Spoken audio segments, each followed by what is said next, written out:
you were doing before. You put the cap up and you press down on this. Okay. Still works. You got to press inside Okay. the button. So what I need from the peanut gallery is no talking. I know that's hard for y'all, but no talking. Let him experience this in its entirety. All right, let's start over. You get 1.5. Here we go. Hey man, what's going on? Nothing. Let me see what's No. in your bag. What do you have in your bag? Set in this location. Perfect. All right, come on in. Now let's talk about it. So what would you do differently? What would you do differently? Anything? You feel better on the second run? Yeah. All right. What did you learn on the first run? How to use that. Yeah. Certain. And it felt like you were doing the right thing, right? And he was utterly convinced that the pepper spray was broken because he was pushing on top of the safety cap.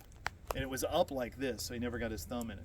This is why it's important to practice these things, because no matter who you are, when you practice multiple things like this, there will be an error.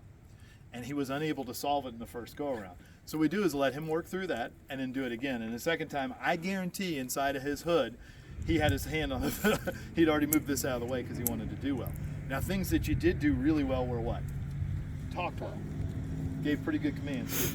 Did you maintain your distance? Yes. Do you think you could outrun all these folks? Say yes. Yes. Yes. Say don't yes. disrespect. You guys think he could outrun you? For sure. So Yeah. if he says run away, I believe him. Some of you I don't believe as much, including myself, right? So you could get away. How'd you do with the phone? Good. Good. All right, you remember what to say? Yes, sir. All right. So he learned a lot in just a brief things, but it's very complicated, isn't it? And what happens when something fails? What are you likely to do? The same thing over and over again, trying to fix it.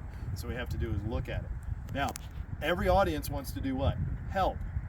But let me ask you this, after watching him run it the second time, did you help or harm the situation? You probably harmed it because he needs to feel it and notice what's happening, because he'll never forget that again. Every time he sees one of these, he'll be like, put your thumb under the cap. Because it's a lesson that's now recorded in the mind effectively. All right? Thank you, my friend.